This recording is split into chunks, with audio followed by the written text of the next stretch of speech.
Shalom dan selamat pagi bagi saudara-saudara yang dikasihi Tuhan.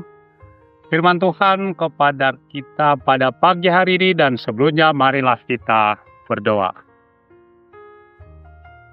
Kiranya firman yang akan kami dengarkan Tuhan, kami jadikan pelita dan terang bagi perjalanan kehidupan kami. Dalam nama Tuhan Yesus Kristus kami berdoa. Amin. Firman Tuhan kepada kita pada pagi hari ini, sebelum kita melakukan semua kegiatan kita, tertulis dalam kitab Kisah Para Rasul pasal 3, ayat 2 dan ayat yang ke-8. Demikianlah firman Tuhan. Di situ ada seorang laki-laki yang lumpuh sejak lahirnya sehingga ia harus diusung. Tiap-tiap hari orang itu diletakkan dekat pintu gerbang bait Allah yang bernama Gerbang Indah untuk meminta sedekah kepada orang-orang yang masuk ke dalam bait Allah. Ayat yang ke-8, ia melonjak berdiri lalu berjalan kian kemari dan mengikuti mereka ke dalam bait Allah, berjalan dan melompat-lompat serta memuji Allah. Ia melompat-lompat serta memuji Allah. Saudara, kenapa laki-laki yang lumpuh ini sejak lahirnya melompat-lompat serta memuji Allah? Jawabannya singkat. Karena pekerjaan kesehariannya sebagai peminta-minta di gedung indah bait Allah berubah total ketika perjumpaannya dengan hamba Tuhan Petrus mengadakan tanda mujizat melalui kesembuhan fisiknya dan bisa langsung berjalan. Lokasi kejadian atau peristiwa di Gerbang Indah Bait Allah pukul 3 petang. Tiap hari ia diusung ke tempat itu untuk meminta sedekah dari orang yang masuk atau keluar dari bait Allah. Ketika Petrus dan Yohanes masuk ke bait Allah, lelaki peminta-minta ini juga mengulurkan tangan minta sedekah. Mereka menatap dia dan Petrus berkata, "Lihatlah kepada kami." Lalu si lelaki peminta-minta ini menatap mereka dengan penuh harapan akan mendapat sesuatu, yakni sedekah. Saudara, Petrus tidak hanya memberikan sedekah kepadanya, tetapi jauh lebih besar dan lebih berharga, lebih berguna dalam kehidupan selanjutnya, yakni dapat berjalan. Sekali lagi, dapat berjalan. Dan bisa mencari nafkah sendiri, bisa mandiri tanpa pertolongan dari orang lain.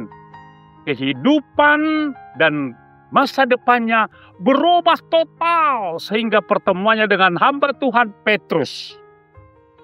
Petrus berterus terang kepada si lelaki peminta-minta tadi mengatakan dalam ayat 8, "Emas dan perak tidak ada padaku, tetapi apa yang kupunyai kuberikan kepadamu.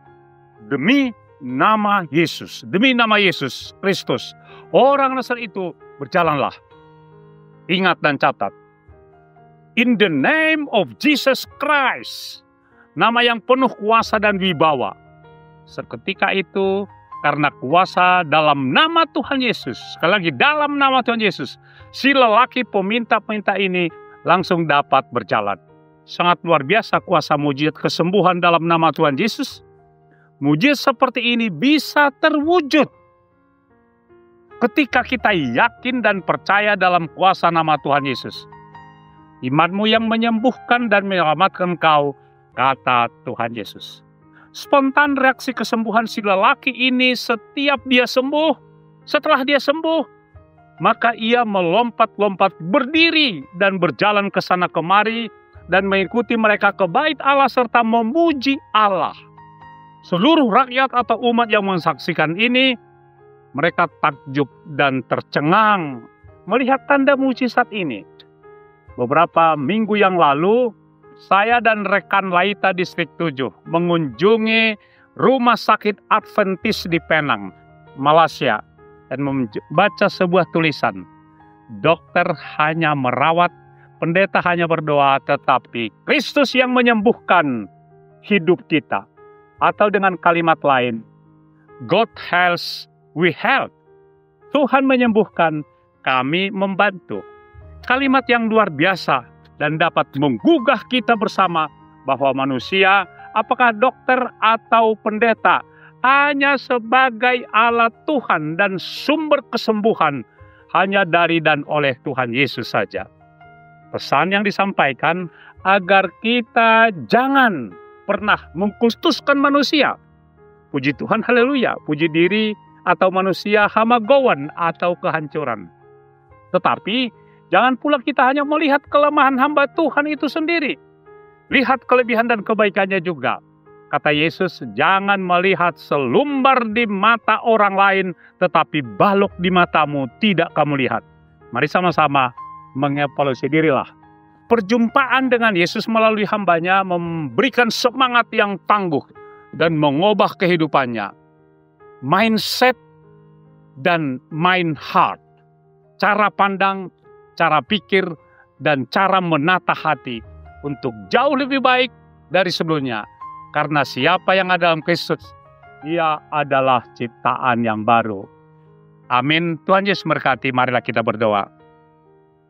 Kiranya firman yang sudah kami dengarkan Tuhan bersama, melalui pimpinan dan tuntunan Roh Kudus, kami tidak hanya menjadi pendengar, tapi menjadi pelaku firman-Mu. Dalam nama anak Tuhan Yesus Kristus, firman yang hidup, kami sudah berdoa. Amin.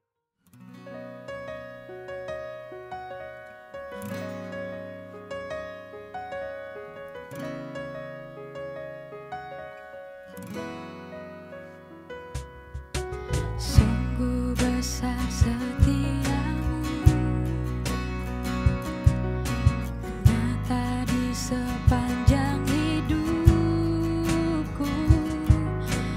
Darahmu telah layakkan kehidupanku.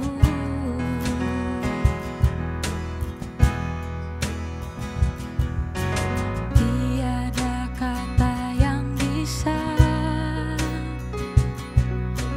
lukiskan ini